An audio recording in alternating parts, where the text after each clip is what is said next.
Hello and welcome to another episode, an extraordinary episode of Central Valley Talk. We are here to talk business, and I have Doug Cox here with me. Thank you for coming back, Doug. How you doing, sir? Great. How about yourself? Not bad, not bad. All right, so you're the president of Fresno Mac Users Group. I'm the Fresno, yes, exactly. And the president of that, and you also own your Mac Guy store. .com, yeah. .com, okay. Not a store. It's not a store, it's a I'm a consultant. consultant, okay. So I do pre-sale consulting. I do setup. I do training. I do troubleshooting. I do upgrading. All right. Get everything working together. That's probably a real big part of my job. Getting That's the computer right, set that's up, getting a network set up, getting a printer set up, getting the iPhone attached, the iPad attached, et cetera, et cetera. Okay, so pretty much anything someone can imagine needing to be done on the computer, you are the go-to guy. I don't do Windows. Not Windows. If I can avoid it. That's understandable, to say the least. So tell me about this event that's coming up, May 2nd. There's a special guest coming? Yes, we've had a series of special guests in the last few months, and our next meeting is May 2nd. You can get information on that at fresnomug.com, or you could actually call me, and I can fill you in. Our next author is coming on May 2nd. His name is Joe Kissel, and he has written a book. He's written many books, actually, but his latest book is Your Digital Legacy. And it's all about what happens to you, your stuff, your photos, your online life after your demise. Important things like making sure that your loved ones have your passwords, for instance. Making sure that your wishes are followed. They've a funny wrist warning, like for diabetes. They have one. Erase my browser history. Right. Right. That's that kind You of might thing. want to look into something like that. Yes, yeah, and yes. so he talks about that in this book, Your Digital Legacy. Right. And so basically, I mean, we're headed into a time where, you have your photographs, your videos, your family portraits, all that stuff you want digitalized and kept kind of in a scrapbook, right? A digital scrapbook. Exactly. Does he talk about stuff like that and maybe like Yes, he does. the future of Yes. caskets and what that whole world's going to look like? Yeah. And like even on Facebook, for instance, you can designate somebody to run your Facebook page on your demise. Oh, okay. And what you want done with it. Or actually another thing I really harp on with my clients is the importance of backing up and backing up again and backing up again. Because I tell them, you are responsible for your kids' photos. Right. Your kids are not going to be happy in the future when every childhood photo of them is gone because you didn't take care of them. Yeah. So I really harp on that, the importance of that. Because it's possible that because we're not printing out photos, that entire family histories could be just gone in a hard drive crash. Right. Gone. Right. That's what I like about Google Photos is how it can automatically upload your content and keep it on the interwebs out there. Exactly. So if you But you need to also take responsibility. right. Some people say they like these online backups that back up your entire computer. I had a friend of mine, he just posted on Facebook. He said after a year, they finally finished backing up to my 9 terabytes to Crash Plant. Oh man. But it took a whole year to do it. Okay. 9 terabytes. And it would take another year to get all that stuff back. Especially I tell my clients who are who use their computers for work, that is not going to work. Right. You need to have a backup, and you need to look at having a clone so that if you have a hard drive crash, you could be back to work in minutes, not a year. Okay. Interesting. Good advice. That's great advice. Make sure you're tuning in every episode Doug shows up because he does give us some wisdom, some nuggets on I try. computer upkeep and such. And it's you can Google this stuff and read an article or something, but it's nice to just have somebody kind of guide you along, take you by the hand, and Also, I'm another set of eyes. Sometimes, you can't see your problems because That's true. you're too on top of them. That's true. But to have another pair of eyes come in and say, "Oh, just do this, this, and this, and that," and we'll fix it. It's done. Right.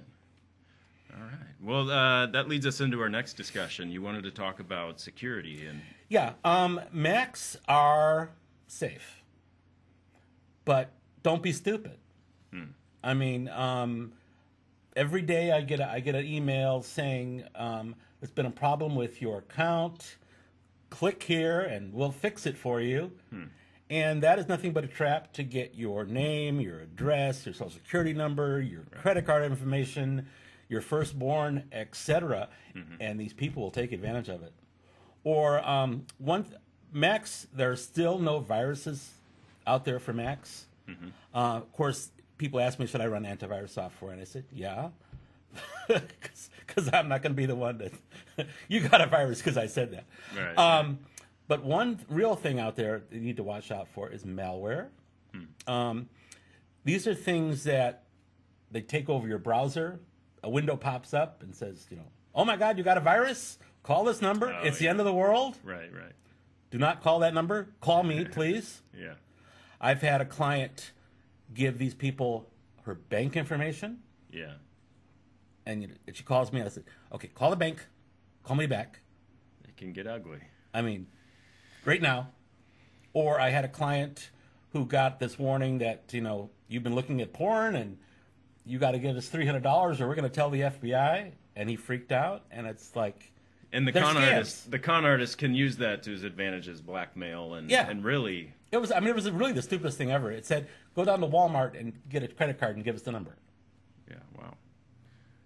And this guy's going to get in the car. I said, no. Now, I've heard of people getting swept up into human trafficking over something as small as, blackmail a little bit, then they go a little further, and then this person just keeps having to go the next step. Otherwise, everything's exposed. But I guess I've never heard about that. It's scary times, I think, we're headed towards. But I might be a pessimist here. But, and these, like these emails, it's called phishing. They have, yeah.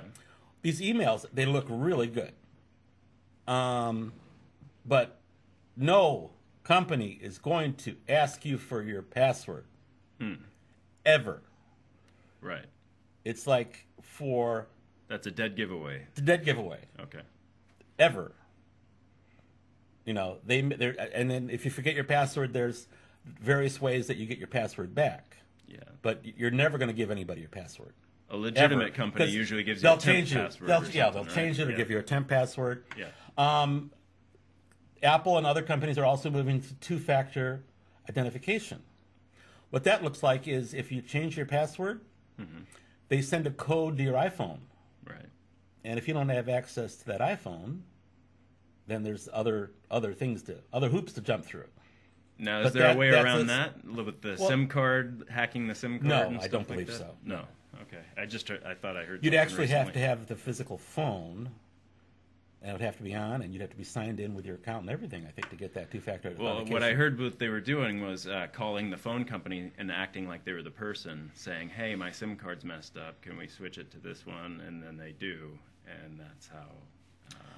then it gets rerouted to a different SIM card that's not even that person's, if that makes sense. iPhones are secure even if you change the SIM card. Oh, okay. If your iPhone is stolen, they need to, and they can't erase it unless they know your Apple password. And if that's why you want to have two-factor authentication turned on, right? Because even if you can somehow get all the information you need to get around the password change, you still have to have access to another device that you own to change the password. I see. So if you can't erase the phone, then it has no resale value. Okay. So that's a good thing to get out there to all my friends who are thieves. Okay, don't bother. Definitely. All right, so a quick recap. We've got Joe Kissel coming on May 2nd, and he's the author of Your Digital Legacy. Right. And he'll be sharing about things like what to do at the end, the end of your term, your life. what to do. And those books are available at it's part of the Take Control series. So you can Okay. actually search for Take Control books if you want to look for that online. I'd like to support him. 'Cause Very good. He's supporting us. Very good. And that's May 2nd. Where's that going to be at? It's at 550 East Shaw. It's the UC Merced building, Okay. And and it's at 6:30. okay. And we have cookies. There's always cookies, Yeah, we have right? cookies. You always mention the refreshments. Great way to get them in the door. Some people won't come with no cookies. That's true. That's true. And then the other thing you were telling us about was security, and so make sure and get a hold of Doug. Be careful. You got to be careful out there. If you're feeling vulnerable at all about the stuff we were talking about, if it's just way over your head, make sure and get a hold of somebody that can get your back, like Doug. So thanks for your service, thanks for your business, and Thank you. Thanks for coming on the show. Thank you. Yeah. Enjoy. I appreciate you coming back. We will be right back.